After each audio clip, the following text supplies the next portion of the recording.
오늘 주시는 하나님의 말씀은 창세기 22장 11절부터 18절까지입니다. 창세기 22장 11절부터 18절. 네, 이제 말씀을 받들어서 읽습니다. 창세기 22장의 11절입니다. 네, 성경을 찾지 못하신 분은 영상을 참조하셔도 되겠습니다. 11절. 여호와의 사자가 하늘에서부터 그를 불러 이르시되 아브라함아 아브라함아 하시는지라. 아브라함이 이르되 내가 여기 있나이다 하매 사자가 이르시되 그 아이에게 네 손을 대지 말라. 그에게 아무 일도 하지 말라.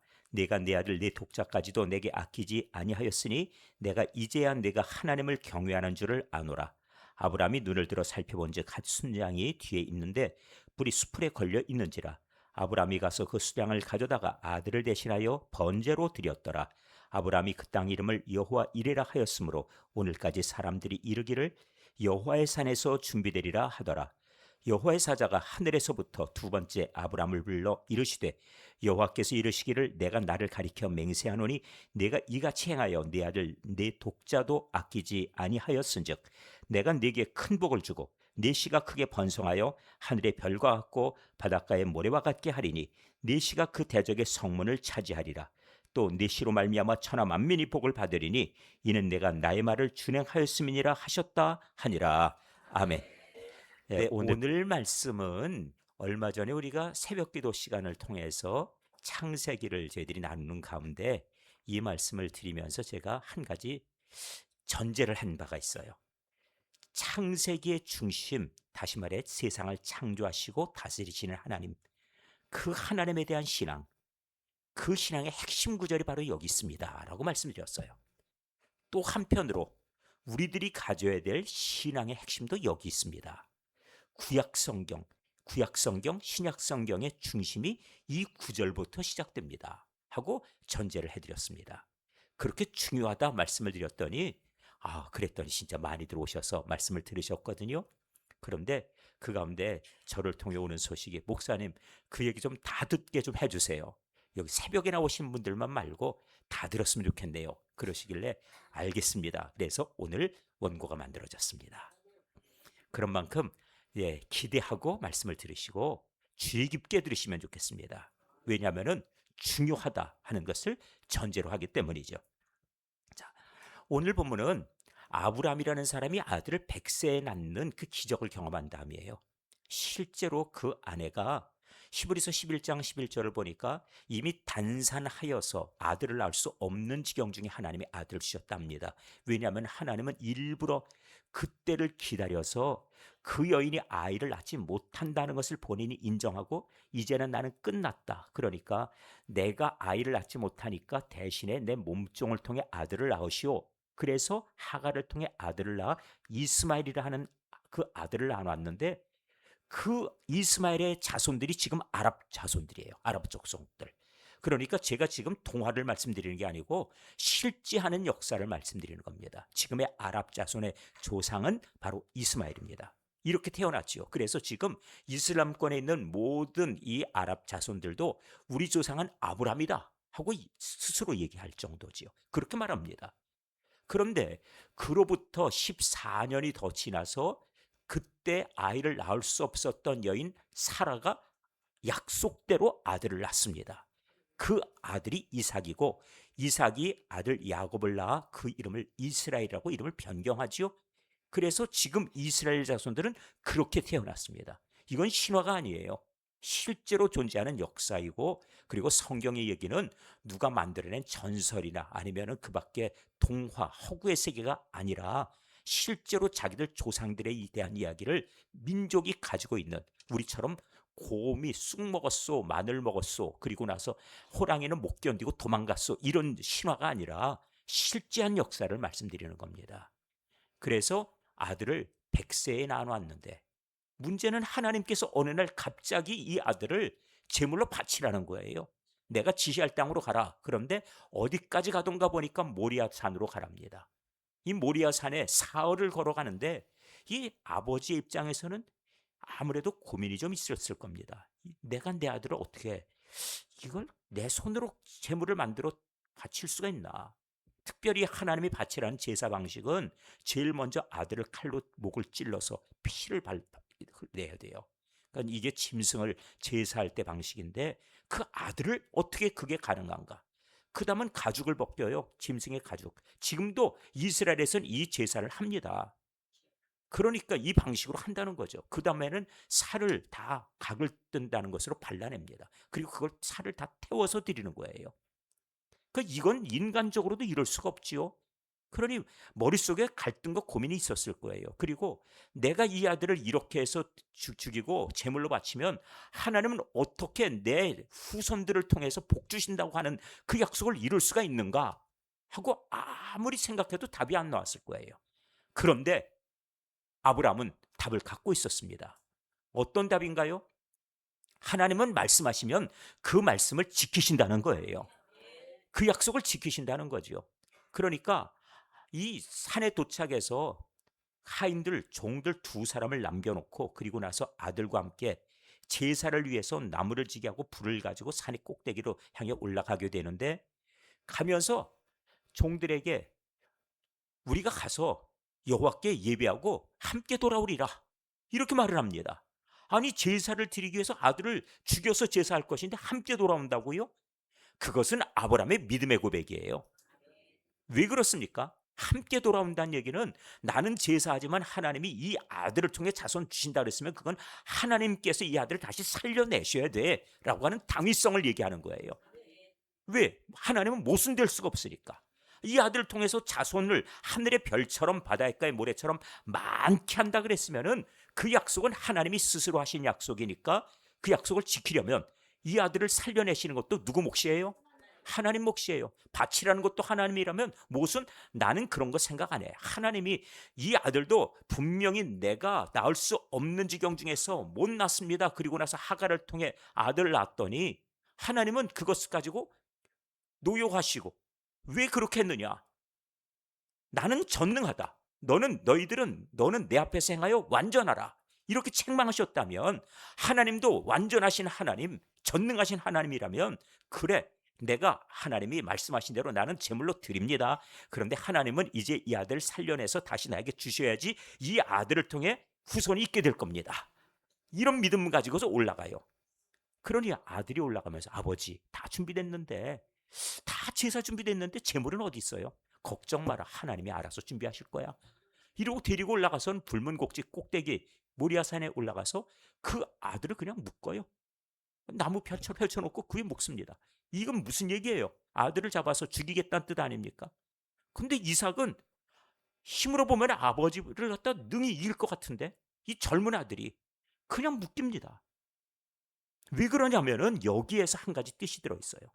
예수님의 순종이 마치 도살장에 끌려가는 어린 양과 같았다고 성경에 말씀하니 그 형상이 그대로 구약에서 이루어지는 거예요. 그래서 모리아산을 나중에 바라보니까 여기에 한 가지의 큰 은혜 사건이 나타납니다. 우리들이 성경을 통해 바라보니까 하나님께서 말씀하시기로 이렇게 말씀하셨어요. 모리아산은 어디인가? 저희들이 한번 보도록 하죠. 역대하 3장 1절. 역대하 3장 1절. 솔로몬이 예루살렘에 성전을 짓죠. 아시죠? 예루살렘 성전 지금도 유명하니까요. 그래서 솔로몬이 예루살렘 무슨 산이요? 여기가 모리아산이에요. 그러니까 그들이 지금 이 모리아산에 올라가서 제사하는데 장차 여기에 예루살렘의 성전이 세워지는 거예요. 그러니 이 성전은 여기에 성소가 있고 지성소가 있어서 어린 양의 피를 가지고 하나님께 제사하고 그리고 나서 예수님은 나중에 저 다른 곳이 아니라 예루살렘에 있는 갈보리 언덕 거기 십자가를 지시는 거예요. 피 흘리시는 것으로. 그리고 그 언덕 아래 예루살렘 성전이 지어지죠. 바로 그 모리아산입니다. 예수님도 이곳에 오셔서 제물이 되실 겁니다. 그리고 예수님은 다시 살아서 부활하실 거예요. 그것을 위해서 바쳐라. 그리고 다시 되돌려주마 하는 하나님의 계획이 이곳에서 먼저 말씀되고 실현되는 겁니다. 그런 점에 하나님의 약속은 그냥 우연히 하는 것도 아니고 하나님이 아브라함을 시험하시는데 이렇게 하나님이 명하시는 것은 장차 하나님이 하실 그 계획을 보여주려고 하셨다는 말씀이죠. 자, 이렇게 해서 이 말씀이 진행되는데 우리는 이 말씀을 바라볼 때 히브리서 11장 19절을 통해서 해석을 해야 될 것 같아요. 신약 성경은 이 부분에 뭐라고 답을 해주고 있는가? 히브리서 11장 19절. 그가 하나님이 능히 이삭을 죽은 자 가운데서 다시 살리실 줄로 생각했다는 거예요. 죽은 자 가운데서 살려내실 거야. 아브라함은 이 믿음을 갖고 했다는 겁니다. 하나님이 능히 이삭을 죽은 자 가운데서 다시 살리실 줄로 생각하고 했다는 거죠. 이건 비유컨대 그를 죽은 자 가운데서 도로 받은 것이다. 그렇습니다. 그런데 아브라함이 칼을 들어서 막 찌르려고 하는데 천사가 부르지요. 아브라함아, 아브라함아. 아무도 못 들었어요. 그렇게 찌르면 하나님이 하실 사후 처리가 많아지니까. 하나님은 급하게 큰 소리로 부르셨죠. 스테레오 사운드로. 그래가지고 이쪽 저쪽에서 들려서 못 들었어요. 이런 일 안 나오게 급하게 부르셨습니다. 자, 이렇게 일이 됐어요. 하나님께서 그러면서 하시는 말씀이 내가 내 아들 독자라도 내게 아끼지 아니하였은즉 하고 말씀합니다. 이 말씀이 오늘 여기 본문에 나와 있어요. 자, 16절 보시죠. 이르시되 여호와께서 이르시기를 내가 나를 가리켜 맹세하노니 하고 말씀하지요. 사실 하나님보다 더 큰 대상이 있다면 그것을 가리켜 맹세할 거예요. 더 큰 이름이 없어요. 더 큰 존재도 없어요. 그러다 보니까 스스로를 가리켜서 맹세합니다. 왜? 이 약속은 반드시 이룰 것이다. 전능하신 하나님의 약속이에요. 그래서 나를 가리켜 맹세한다고 하나님 말씀하시는데 이런 표현을 하나님이 쉽게 하지 않습니다. 이 표현을 하실 때는 반드시예요. 하나님이 생명을 걸고 그런 표현이 맞을까요? 그 정도로 하나님은 반드시 이루시겠다고 하는 뜻이 들어있지요. 자, 이렇게 하여서 하나님께서 맹세하시는 내용을 들어보시죠. 자, 뭐라고 말씀하십니까? 네가 이같이 행하여 네 아들 네 독자도 아끼지 아니하였으므로 하는 얘기예요. 아니하였은즉 설명하죠. 보십시오. 하나님 앞에 아낌없이 이 아들을 바쳤다는 거예요. 그러하기 때문에 하고 설명합니다. 그런데 우리는 이 말씀 속에서 이 아브라함의 신앙을 우리가 살펴볼 이유가 있어요. 왜 그러냐면은 아브라함의 인생 여정 가운데서 두 번의 큰 위기가 있었는데 아내를 뺏기는 사건이에요. 아내를 뺏겼습니다. 그랬더니 어떤 일이 벌어졌나요? 그가 지금 애굽 땅에 양식이 떨어져서 저 이집트로 지금 내려갑니다. 왜냐하면 나일강에는 거기는 넓은 나일강 평야가 있으니까 거긴 양식이 있을 거다. 그래서 따라 내려갔다가 이 사라가 너무 예쁘니까 동네 사람들이 아브라함을 죽이고 뺏어갈 거야. 그런데 동네 사람들이 마침 묻습니다. 누구야? 그랬더니 내 여동생이야. 그런데 서로 약속하기로 날 죽일까 봐 서로 혹시 물어보면은 옛날에 우리 결혼하기 전에 이복 누이였고 오라비였으니까 결혼하기 전에 그 관계를 얘기합시다. 이래놨어요. 그러니까 우리 오라비입니다. 그랬더니 그래? 이렇게 이쁜데? 그리고는 왕에게 갖다 바친 겁니다. 그래서 왕 바로가 그 여인을 취해 갔어요. 근데 그 집에 큰 재앙을 내렸답니다. 큰 재앙이 무엇인가요? 그 집에 태를 닫으신 겁니다. 그러니까 그 밤에 잉태했던 여인들이 전부 다 복통을 앓고 그 다음번에 아이가 사냐 죽냐 전부 이 문제가 생겼는데 꿈속에서 하나님이 나타나셔가지고 네가 남의 아내를 뺏었기 때문에 일이 있다 하고 꿈속에 가르쳐줬다는 거죠. 그 이른 새벽에 얼른 아브라함 불러가지고 왜 나를 속였느냐, 내 아내가 아니냐, 꿈속에 여호와라는 신이 나타나서 나를 밤새껏 야단을 치셨다. 자, 데려가라. 이래버린 거예요. 그런데 이걸 한 번 했으면 됐지. 나중에 소돔과 고모라 성에 그 심판이 있고 난 다음에 또다시 블레셋 땅으로 가지요? 할 수 없이 왜? 그 현장에서 자기 조카가 혹시 거기서 죽었을까 봐 무서워서 그 불과 유황의 심판을 받거든요. 두려우니까 멀리 도망을 친다는 게 반대 방향으로 가 블레셋 땅까지 들어가서 거기 왕 아비멜렉에 갔다가 또다시 똑같은 일을 겪어요.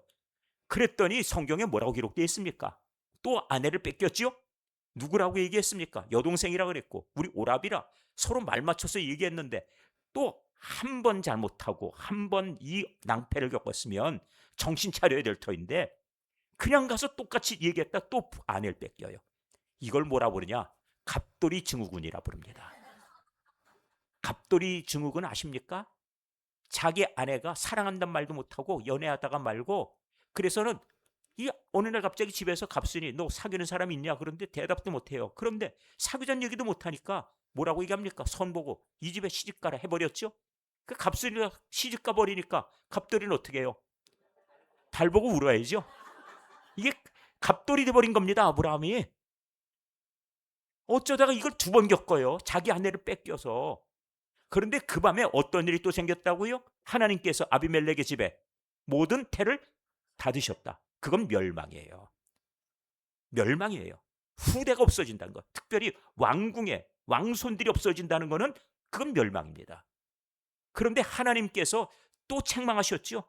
나타나서 왜 남의 아내 뺏었느냐고. 그랬더니 돌려주니까 하나님이 다시 그 태를 열으셨다 합니다. 생각해 보세요.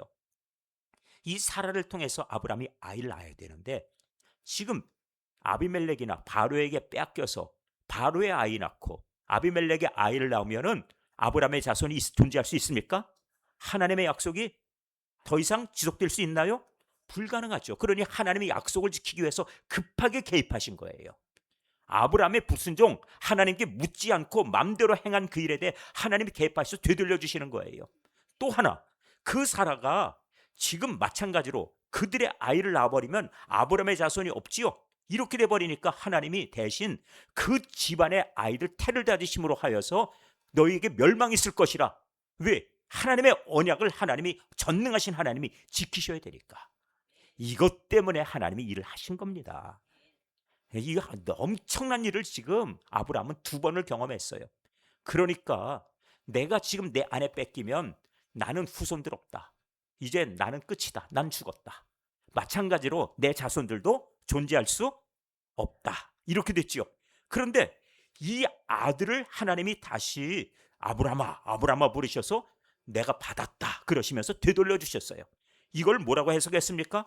죽은 자 가운데서 다시 되살려 주시는 것으로 그렇게 받았다는 얘기예요. 아브라함의 이 체험을 보십시오. 하나님이 이런 체험을 통해 아브라함의 믿음을 세워가시는 겁니다. 우리가 절망을 맛보고 있습니까? 걱정하지 마세요. 전능하신 하나님 계신데 하나님이 일부러 절망으로 우리를 밀어넣으십니다. 왜? 내가 할 수 있다는 것을 내가 꺾을 때 하나님이 일을 하시려고. 내가 할 수 있다 하면은 그거는 다 해놓고 나서 뭐라고 그러냐면은 내가 했다 그래요. 생각해 보십시오. 전쟁하는데 혼자예요. 두 명이랑 싸워서 이길 가능성이 있습니까? 어렵지요? 그렇지만 이길 가능성은 있습니다. 10명이랑 싸워서 이길 수도 있습니까? 어렵지요?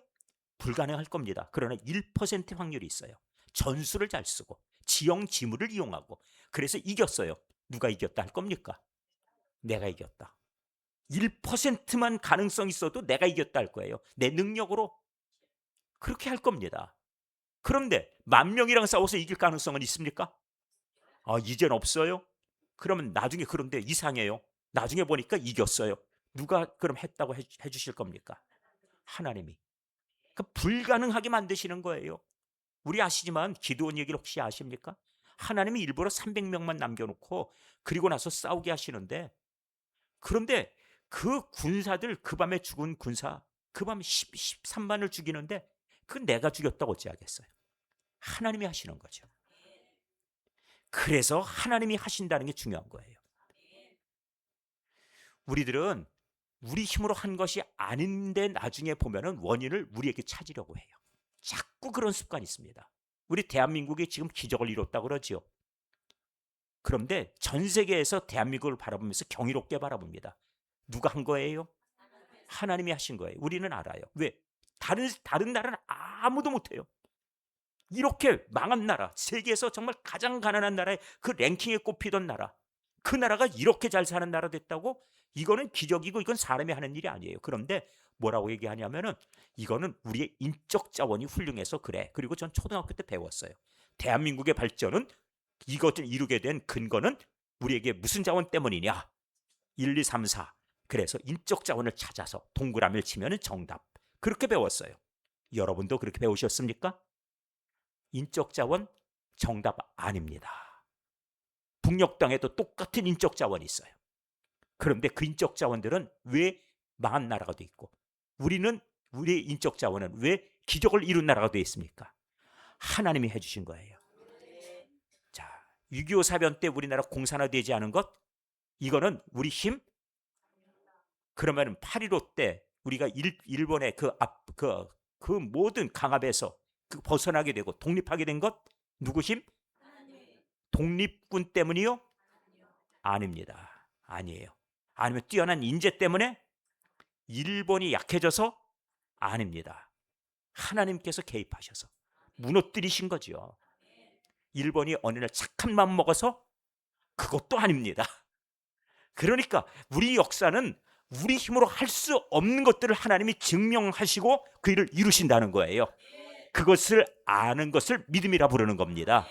그래서 아브라함이 하나님께 아들을 바치겠다고 나섰어요. 왜? 나 바칩니다. 그래요. 하나님이 나에게 어차피 내가 못 낳을 아들이라는 건 나 알지만 내 아내가 이미 벌써 생리가 끝났고 단산하여서 아이 못 낳는 몸이 됐는데 불구하고 하나님이 내 아내를 통해 주겠다 말씀하셨고 그 일을 이루셔서 기적을 주셨다면 마찬가지로 이것도 내가 죽여서 바치고 제물로 드렸다 하더라도 하나님은 어떻게 한다고요? 되살려 돌려주실 거다. 그 믿음이죠. 이렇게 해서 그가 하나님께 드릴 수 있었어요. 자, 그렇다고 하면은 저희들이 여기에서 하나님께 주신 그 말씀을 한번 더 본문에 가서 보도록 하겠습니다. 자, 아끼 전이 아니었은즉 17절. 본문 17절. 내가 내게 무엇을 준다고요? 큰 복을 주고 큰 복. 자, 무엇을 주어요? 제가 보니까 큰 복이 아닌 것 같아요. 그냥 큰 복 이러는 것 같아요. 큰 복 그래야죠. 다시 한번 뭘 주신다고요? 그렇지요. 큰 복을 준다는 거예요. 그럼 큰 복이 무엇이냐? 알아야 되겠지요. 자, 그래서 큰 복을 설명합니다. 관심 있게 보세요. 네 씨가 크게 번성하여 어찌 된다고요? 하늘의 별과 같고 바닷가의 모래와 같게 하리니 하는 게 첫 번째예요. 네 씨가 번성하여 이렇게 번성해질 것이다. 두 번째, 네 씨가 그 대적의 성문을 차지하리라 하는 게 두 번째예요. 자, 세 번째 또 나오죠? 18절. 또 네 씨로 말미암아 천하 만민이 복을 받으리니 이게 세 번째예요. 자, 그런데 여기 세 가지 다 모두 공통적으로 후렴처럼 써 있는 단어가 있습니다. 무엇이요? 여기 첫 번째, 두 번째, 세 번째 전제가 있어요. 그렇지요. 네 씨가 번성하여 많아진다. 그렇지요? 두 번째는 네 씨가 그 대적의 성문을 차지한다. 세 번째 또 네 씨로 말미암아. 그러면 네 씨가 무엇이냐고 우리는 이렇게 봐야 되는데 성경을 볼 때 구약 성경은 마치 영화의 화면 같아요. 신약 성경은 자막과 같아요. 이거 영어를 못 알아듣는데 화면만 보고 있자니까 이거 도대체 뭐 하고 있는 갑자기 가만 분위기 좋았는데 갑자기 여자가 왜 저 남자 같아 뺨을 딱 때리고 왜 돌아서 영문을 모르겠네. 그런데 자막을 보면 알 수 있겠죠? 그런 것 같아요. 그러니까 신약을 통해서 해석을 받아야 돼요. 그래서 신약을 갈라디아서 3장 16절을 통해서 해석을 해드릴 거예요. 자, 보십시오. 갈라디아서 3장 16절. 이 약속들은 아브라함과 그 자손에게 말씀하신 것. 자손에게 말씀했다 그랬죠. 자손들이라 하지 않은 이유가 있다는 것이에요. 여럿을 가리켜 그 자손들이라 하지 아니하시고 내 씨들이라고, 내 자손들이라고, 내 후손들이다 이렇게 말씀하지 않고 무엇이라 했다고요? 자손, 씨 이렇게 이 여럿을 가리켜 말씀하지 않고 자손들이라 하지 않은 그 이유 오직 몇 명? 한 사람을 가리켜 누구? 내 자손이라 하셨다. 누굽니까? 곧 누구? 여기에 본문대로 마지막에 내 자손이라 하셨으니 누구? 곧 그리스도라는 거예요. 그러니까 이 아들을 통해서 나중에 누가 태어난다고요? 예수 그리스도가 태어난다는 거예요. 그러니까 여기에 지금 말씀하는 것은 누구를 지금 설명하는가? 17절 다시 봐야 돼요. 내가 네게 큰 복을 주고 네 씨가라고 얘기할 때 바로 여기 예수를 통하여 어떤 일이 있을 것입니까? 크게 번성함이 있고 하늘의 별과 바닷가의 모래와 같게 번성함이 있다. 예수를 믿고 예수를 따르는 자들이 어떻게 많아져요? 저 하늘의 별처럼 바닷가의 모래처럼 그를 따르는 자가 많아질 것이라는 게 첫 번째예요. 두 번째는 무엇입니까? 두 번째는 네 씨가 그 대적의 성문을 차지하리라. 이 성에 대해 알아야 돼요. 성이라고 하는 것은 무엇인가 하면은 성은 그것은 적을 딱 막는 하나의 가장 큰 틀이에요. 과거에 전쟁할 때 성문을 딱 닫아놓으면 전쟁터에 아무도 들어가지 못해요. 이게 바로 성문의 역할입니다. 그런데 그 성이 함락되거나 그 성이 무너지면 어떻게 되죠? 성문이 열립니다. 그런데 성문이 우리처럼 이렇게 열까요? 아닙니다. 예를 들어서 쇠창살로 해서 쫙 내렸다가 쫙 올리든지 아니면 문이 이렇게 했다가 이렇게 들리든지 이렇게 됩니다. 그러려면은 안에서 돌려야죠. 줄을 가지고. 이런 것들을 많이 보셨죠? 중세 성들. 다 그렇게 문을 열어요. 그래 한 번 열면은 그 다음번에 아침에 열면 밤에 닫고 그 다음번에 아침에 다시 열고 전쟁이라면 아주 닫아버리고 이렇게 됩니다. 근데 시편 24편의 7절과 8절을 보세요. 자, 문들아 너희 머리를 들지어다. 문이 머리를 들 수 있습니까? 문이 머리를 들 수 있어요? 문이 뭐 고개 숙였다가 어떻게 들어요? 문이 머리를 든다는 얘기는 무엇입니까? 지금 정복자가 들어온다는 얘기죠? 그겁니다. 잘 기억해 두세요.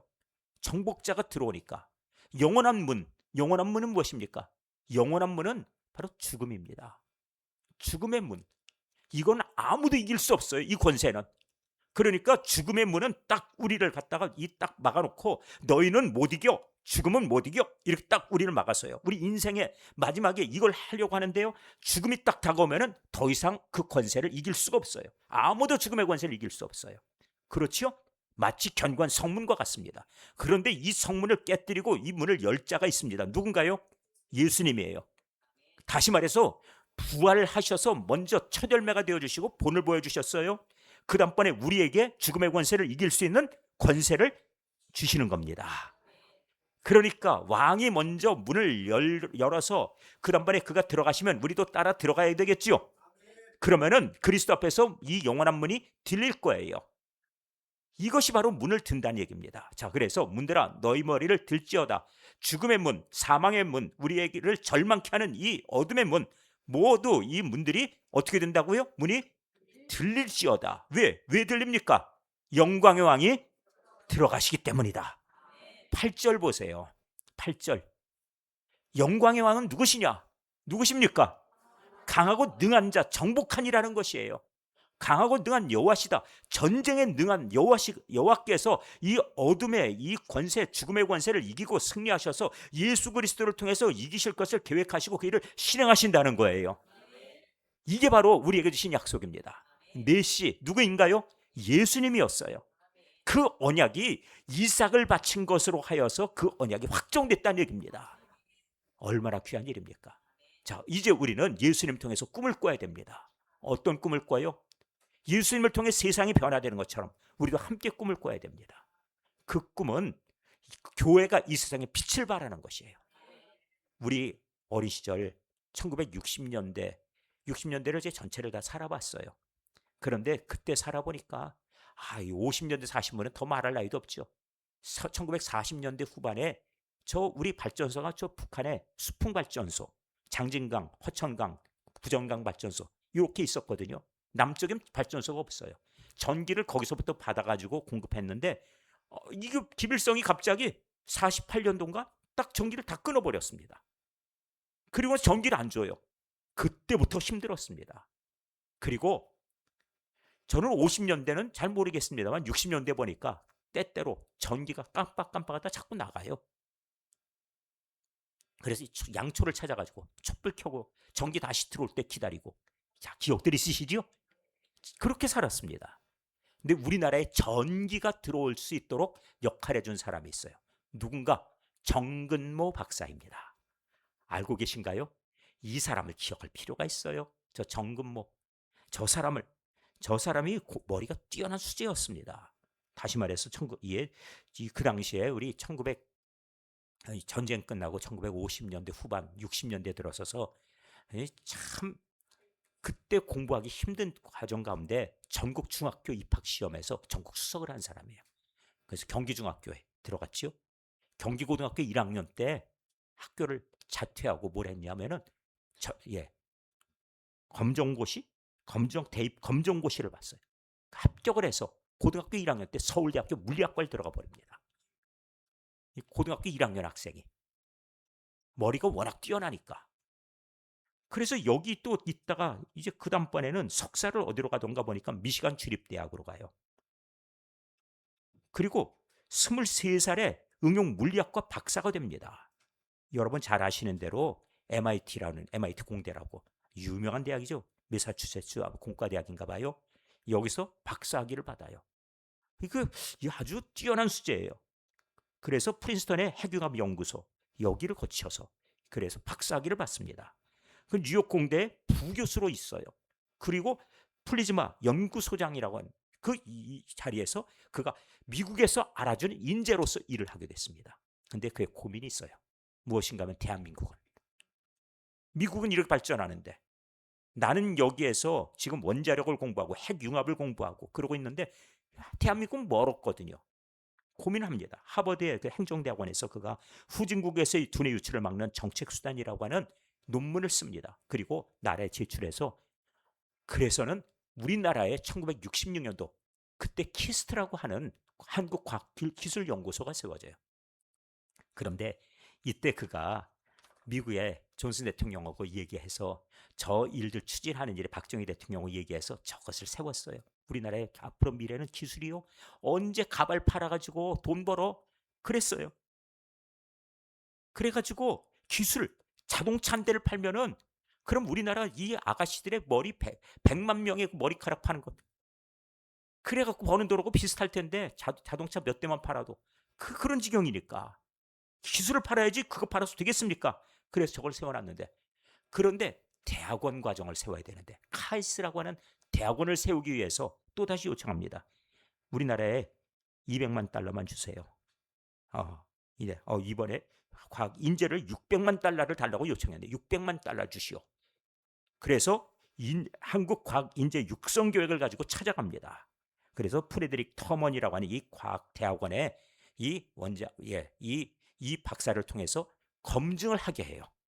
검증을 합니다. 저분이 그래서 우리나라에 한국에도 마찬가지로 과학 인재를 키울 수 있는 미래가 가능하겠는가? 그러더니 저기에도 성실한 청년들이 있다. 저기에도 공부 뛰어난 인재들이 있다. 그래서는 대학원을 세워줍니다. 그래서 두 학교를 합해서 지금 카이스트가 된 거예요. 그리고 그곳을 통해서 1970년도 여러분 아시는 고리 원전 아시죠? 그게 세워지고 나서부터 전기가 안 끊어진 겁니다. 지금은 전기 끊어지는 일 없지요? 만일 우리 집에 전기가 하루 안 들어온다면 무슨 일 벌어질까요? 비상입니다. 왜? 냉장고 안에 뒀던 고기들 다 녹아버려요. 예? 계란도 다 썩어버려요. 난리 날 일이 많아요. 이거 일주일이면은 빨래 못 해갖고 큰일 납니다. 온통 난리지요?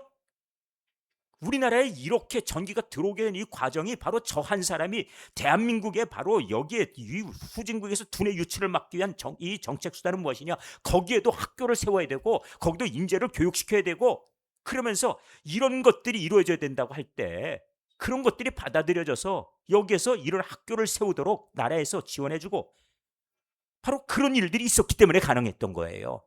기억해 두셔야 됩니다. 우리나라가 그냥 만들어진 나라가 아니라는 거지요. 그 한 사람의 꿈, 우리도 그 꿈을 꾸길 바랍니다. 다시 말씀을 드릴게요. 여기 앉아 계신 분들, 특별히 또 우리 자녀들에게도 꿈을 심어줘야 돼요. 나 하나가 뭘 할 수 있을까? 아니에요. 대한민국의 정근모 박사, 우리는 잘 기억 못할 수도 있어요. 그러나 그 사람을 통해서 대한민국에 저런 학교가 세워지고 그리고 저 사람을 통해서 우리나라의 발전소가 세워지고 그리고 그 일을 하는데 그때 저 학교에 저 대학원의 교수들을 부르는데 서울대학교에 교수들보다도 월급 3배, 4배 준다고 해서 외국에서 들어와라. 외국에서 지금 자기들이 연구소에서 받는 월급들이 그보다 훨씬 높은데 그 포기하고들 다 들어온 거예요. 그만큼 준다고 하니까. 이렇게 과감한 투자를 했거든요. 이게 대한민국의 역사 발자취입니다. 우리 꿈을 크게 꿔야 됩니다. 한 가지만 더 말씀을 드릴게요. 우리 생각이 달라져야 돼요. 우리는 안 돼. 이런 거 하지 마십시오. 개척교회니까 안 돼? 아니에요. 하나님이 하신다는데. 하나님이 작정하시고 그래서 우리 꿈이 어디까지 이루어야 됩니까? 우리는 안 된다. 우리는 저 큰 나라가 옆에 있다. 사대주의 그런 거 할 필요 하나도 없어요. 우리나라가 곤욕을 치렀던 게 문화가 한참 뻗어나가는데 여러분 아시지만 그때 뻗어나갈 때 중국이 우리 사드 뭐 어쩌고 해가지고 모두 중국하고 다 단절시켜버렸죠. 기억들 나십니까? 그래서는 관광객 안 오고 막 나라가 휘청거릴 거다 막 그랬어요. 문화는 사실 국력이에요. 문화계에서도 충격을 받았죠. 예정된 모든 이 공연들이 다 취소가 돼버리고 그런데 그때 우리 문화계에서 무슨 생각했는지 아세요? 중국에 의존해서는 이거 불안해서 못 견딘다. 언제라도 자르자. 그러면 못 이거 자르고 안 된다 그러면은 우리 못 들어가고 이렇게 해가지고 되겠나? 아예 중국을 의지하지 말자. 그렇게 얘기했어요. 그래서는 어떤 칼날을 갖기로 했냐면 아예 저 나라를 아예 염두에 두지 말고 한국적인 것으로 가자. 그 대신에 그 훈련시키고 그리고 나서 잘 키워내서 가자 그거예요. 이렇게 해가지고 BTS라고 하는 청년들이 막 공연을 하기 시작했더니 조회수가 막 신기록을 세우기 시작하는 겁니다. 난리가 났죠. 그래서 미국에 아주 유명한 교수님이 우리 한국을 이야기하는 교수님이 있어요. 펜실베니아 대학에. 그런데 이 교수님이 학생들에게 물어봐요. 여러분들 이런 대단한 일이 일어나는데 BTS 아십니까? 했더니 몰라요. 그래 몰라? 너희들 그러면 안 돼. 야단을 쳐요. 왜 그러냐? 너희들은 앞으로 이 세상의 경제, 재정, 그리고 마케팅, 그리고 이 세상의 운영에 관해서 너희들이 세계를 주도하는 인재로서 앞으로 꿈을 갖고 있다고 얘기하면서 세계 돌아가는 걸 몰라? 한국을 모르면 안 돼. 한국이 왜 그렇게 큰 나라가 되는 줄 알아? 한국적인 것을 가지고 세계에 도전할 수 있도록 사람을 키워냈기 때문이야. 이렇게 얘기를 해줘요. 전 그걸 보면서 야, 저 교수님 똑똑하다 그랬어요. 우리도 똑똑해야 됩니다. 한국적인 걸 가지고 세계에 나갈 수 있어야 된다는 사실이에요. 그것이 사는 길입니다. 그래서 우리나라의 그 음식들을 갖다 그냥 떡볶이 그럼 떡볶이로 나가야 돼요. 김치찌개 그러면 김치찌개로 나가야지. 거기다 내가 김치를 갖다가 또 일본식으로 뭐 이걸 갖다 이름을 바꾸고 중국식으로 이름 바꾸고 뭐 이렇게 갖고 내보낼 게 아니란 말씀이에요. 이게 가장 큰 힘이니까. 그런데 우리 한 가지 기도에 대해서 좀 생각을 하고 갈 일이 있어서 오늘 말씀에 마무리를 하려고 합니다. 대한민국이 사실 조심스러운 게 하나가 있어요. 무엇인가 하면은 이스라엘에 대해서 적대적인 어떤 의식을 가지고 있는 지수가 우리나라가 너무 높다는 거예요. 이스라엘에 대해. 사실 저는 이스라엘에 대해서 우호적인 의식을 가질 이유도 없고 저는 뭐 거기에 받아 먹은 것도 없어요. 그렇지만 제가 편들겠다는 의미가 아니라 저 지금 보세요. 반유대주의 지수가 우리나라가 53%랍니다. 저 지수는 어디 정도냐면은 그야말로 저 지수는 아랍계들이 가지고 있는 지수하고 맞먹어요. 아랍계들이.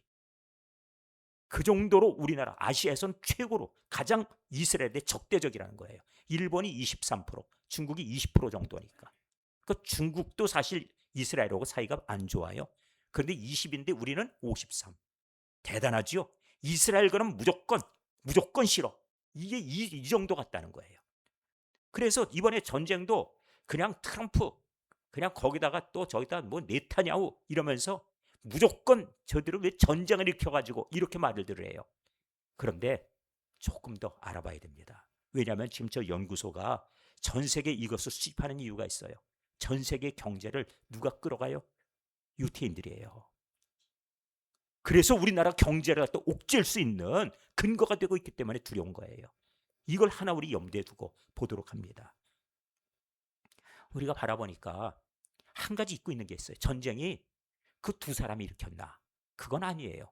근데 언론이 이 얘기를 안 해주는 게 있습니다. 무엇인가 하면은 2023년도 10월 7일 날 이 여러분 아시지만 이스라엘의 바로 그 아랫부분에 가자 지구라는 데가 있어요. 거기는 팔레스타인 사람들이 모여 사는 동네입니다. 그 옆 동네가 아스돗이라는 곳이 있거든요. 이 아스돗에서 축제가 있었어요. 그런데 이 축제는 전 세계 사람들이 관광객들이 와서 벌이는 축제이기도 하고 그런가 하면은 이스라엘 사람들이 이 가자 지구의 사람들 가까이 잘 지내자는 뜻의 축제예요. 근데 이 축제 때 하마스라고 들어보셨어요? 이란이 지원하는 무장단체인데 그 사람들이, 이 아스도 사람들이 우호적이어서 팔레스타인 사람들을 그들 고용도 하고 가까이 지내고 축제도 초청하고 이러거든요. 그런데 이 가자지구 사람들 통해서 이 아스돗에 사는 사람들 집 비밀번호까지 다 알아요. 그 집 가서 고용해 가서 일도 많이 해주니까. 근데 그 정보를 알아가지고 이 동네에 들어가가지고 사람들을 얼마를 죽였나? 그날 1200명을 죽였어요. 기억하세요? 1200명. 아이들이 그 가운데 36명이 죽었고요. 260명을 납치해 갔습니다. 이것 때문에 전쟁이 일어났어요. 또 한편으로 계속해서 이들은 그럴 수 있도록 땅굴을 다 파놨고, 그래서 땅굴로 들어온 거거든요. 땅굴 파놨고 무기 다 갖고 있고, 그러니까 앞으로 한 번으로 끝나는 게 아니라 100번도 이 일을 할 수 있는 거예요. 그럼 어떻게 해야 되겠습니까? 어떻게 하면 좋겠어요? 우리나라에 만일 일본이 쳐들어와서 우리 1200명을 죽이고 잡아갔어요. 260명. 우리는 어떻게 하면 좋아요? 그냥 평화를 위해 그냥 한 번 얻어맞지. 그렇습니까? 동네에서는 아이들 돈 뺐으면 그냥 그 다음번 안 싸우고 그냥 주던데. 그러면은 두 번째 안 뺏어요? 또 하니까. 그래서 전쟁 난 거예요. 그런데 이 얘기를 안 해요. 이 이란이 그 모든 것을 지원하고 있고, 저 레바논에도 마찬가지로 헤즈볼라 지원하고, 이란의 이 무장단체 이 어마어마합니다. 그런데 혁명수비대를 지원하고 하는데 이 부분에 얘기 안 해요. 이슬람이 얼마나 지금 그곳에 그 강압적인 정치를 하는지. 그들이 혁명을 일으키고 국민을 몇 명 죽였는지 아세요? 이슬람에 반대한다고 7만 명을 죽였습니다. 이런 얘기 우리 언론에 안 나오죠? 알아야 돼요. 왜? 언론이 정직하지 않으니까. 다 들려주지 않으니까. 그래서 전쟁 난 거예요. 자, 이렇게 전쟁이 시작됐습니다. 그런데 그때 제가 잊지 못하는 장면이 있어요. 그걸 독일의 한 20살짜리 여성, 거기 축제에 왔다가 그 여자아이를 죽여서 차에다 매달아가지고 차로 끌고 돌아다니면서 소리 지르고 하던 그 장면. 이러면 안 되는 거예요. 그러니까 전쟁이 나죠. 이런 것들을 다 얘기해야 되는데 우리는 무슨 얘기하고 있습니까? 우리가 이제 정신 차리고 봐야 될 게 있습니다. 신앙의 시각으로 보자는 거예요. 그것은 우리의 기도 제목을 크게 해야 됩니다. 예수님을 통해서 이 땅에 복음이 증거되고 복음이 온 땅에 전해지면 예수님은 오신다는 거죠. 그게 주님이 우리에게 주신 약속이에요. 그런데 복음이 전해지는 것을 가로막는 나라도 있습니다. 어디? 공산주의, 이슬람. 여기는 복음이 못 들어가게 아예 딱 막아요. 땅끝까지 전해질 수 없도록. 그러니까 하나님의 이 구원의 역사를 가로막는 나라. 대표적으로 중국, 북한, 복음 들어갈 수 있어요? 못 들어갑니다. 그리고 혁명수비대가 무엇이죠? 혁명은 이슬람 혁명을 지켜내는 군대. 독자적인 군대예요. 이 이란의 국가의 군대가 아니고 독자적인 자기들의 군대예요. 이것이 지금 현재 그 나라를 지배하고 있잖아요. 그러니까 이런 군대들이 무너지고 복음을 가로막는 그런 어떤 세력들이 무너지도록 기도하셔야 되는 겁니다. 이게 바로 구원의 역사 아닙니까? 우리의 기도 제목은 커야 됩니다. 단순하게 우리들이 그냥 생각하고 옳다 그르다, 그거는 정보를 갖다 어떻게 받느냐에 따라서 왜곡될 수도 있어요. 그러나 우리들의 생각은 거기에 있지 않고 어디로 가야 된다는 얘기예요. 하나님께서 그리신 큰 그림, 구원의 역사예요. 이것을 가로막는 것들이 바로 독재고 어떤 권력이라 하더라도 그들이 하나님을 대적하고 있다면 우리는 무너지도록 기도해야 되는 게 맞다는 말씀이죠. 이게 신앙입니다. 그래서 이스라엘을 위해서 기도하십시오. 이스라엘을 위해 기도하라는 얘기가 아니라 예수님의 복음을 위해서 기도하라는 뜻이에요. 왜? 그 씨로 말미암아 하나님께서 이 땅에 복을 주신다는 약속했기 때문에. 그리고 사망의 권세를 이기시는 하나님의 구원의 계획이 이루어지도록 기도하시기를 바랍니다. 기도하겠습니다. 아버지 하나님, 말씀을 들었습니다. 주시는 그 말씀 속에 우리의 생각이 커지게 하여 주시고 우리의 꿈도 커지게 하여 주옵소서. 우리의 기도 제목도 커지게 하여 주시옵소서. 하나님께서 계획하신 큰 구원의 역사 속에 함께 동참함을 기뻐하게 하여 주옵소서. 예수님의 이름으로 기도드립니다. 아멘. 네, 오늘 감사예물 14가정에 드리셨네요. 주일원금 50가정에서 11조도 8가정 드리셨고요. 그 밖에 매주 드리는 대로 목장의 헌금과 선교헌금 1,000번째 드리셨습니다.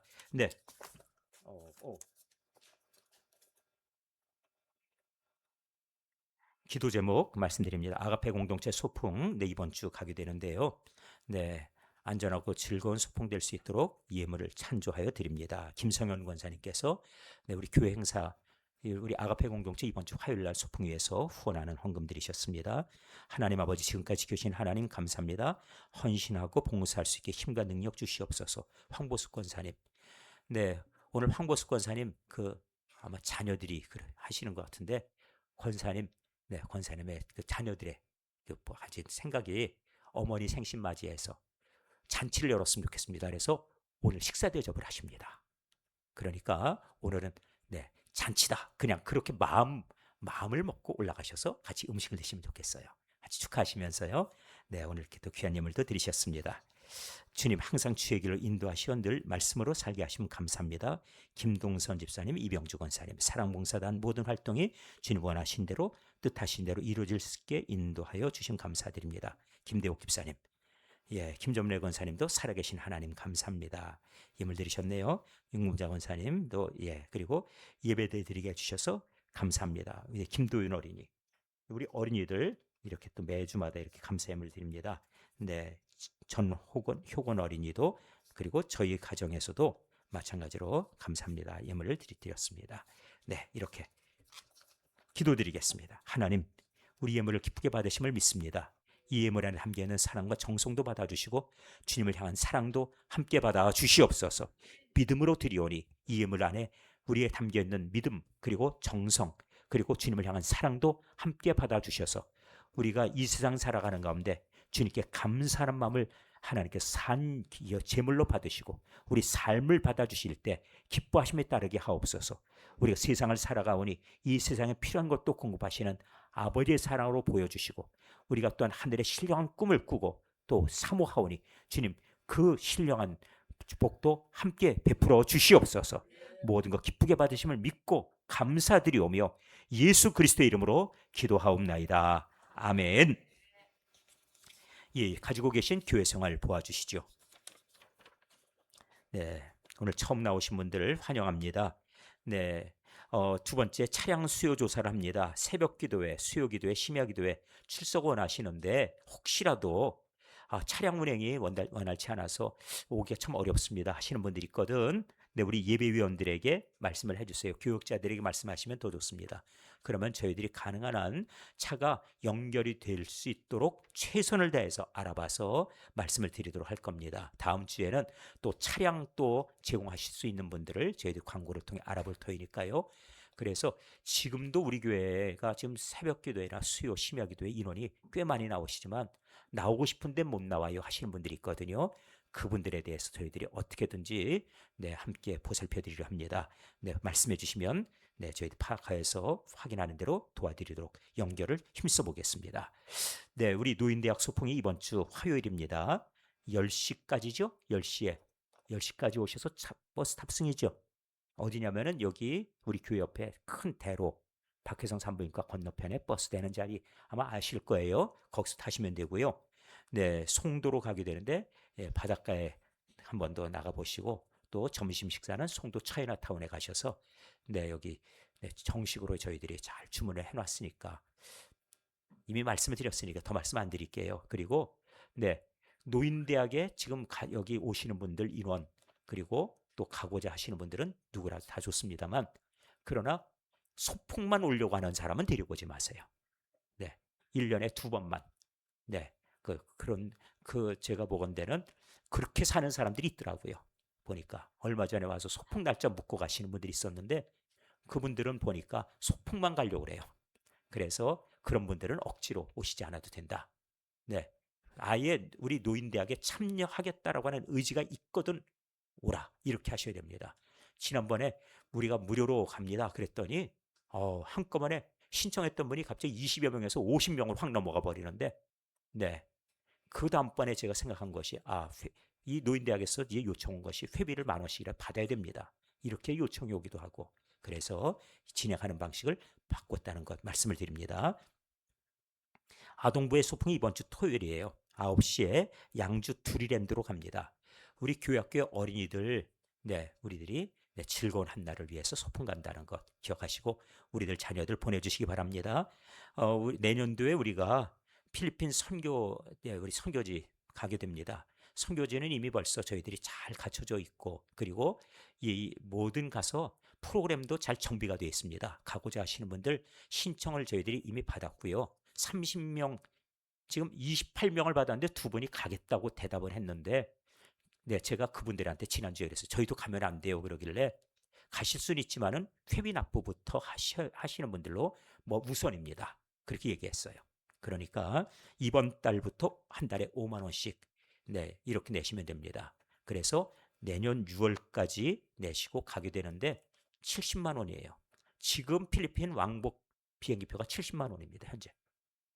그런데 거기에 호텔이라든지 식사라든지 그 밖에 프로그램이든지 현재 그 비행기표가 그렇게 돼 있어요. 왜 그러냐면 유류할증료 때문에. 그래서 저희들이 적절한 시점에 비행기표 사서 그 비용으로 갈 수 있도록 준비를 할 겁니다. 특별히 청년들에게는 비행기표를 저희들이 정상 가격으로 하면 한 40만 원 들 거로 보는데, 청년들이 간다 그러면 비행기표를 왕복 티켓을 사드립니다. 이렇게 진행한다는 거 기억하시기 바라고요. 5월부터 회비 납부 시작하시기 바랍니다. 네, 오늘 점심 식사 아까 광고 드린 대로 권사님 가정에서 제공합니다. 자, 이제 인사하겠습니다. 서로 일어나셔서 일어서십시오. 인사하시는데 7명 이상은 손을 잡으셔야 돼요. 손을 꼭 잡으셔야 돼요. 7명 이상. 네, 다니면서 인사하세요. 네, 다니면서 인사 나누세요. 반갑습니다. 반갑습니다. 네, 네, 인사들 나누십시오. 네, 가만 서 있지 말고요. 네, 자, 네, 한번 확인해 볼까요? 난 7명 이상 인사했습니다 하시는 분 손 한번 들어보세요. 네, 안 되시는 분들 인사 더 나누세요. 네, 더 나누세요. 네, 가셔서 나누셔도 됩니다. 네, 됐습니다. 예, 저와 마지막으로 인사하고요. 여러분들 사랑합니다. 예, 사랑합니다. 고맙습니다. 기도하겠습니다.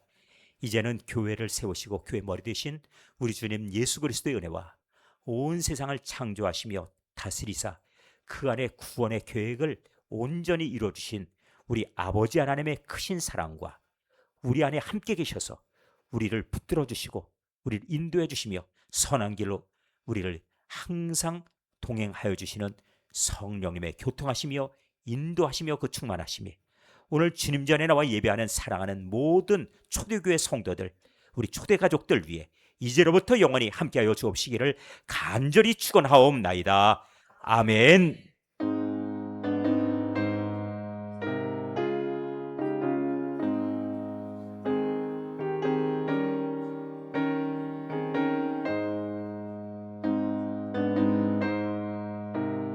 주님 고맙습니다. 감사합니다.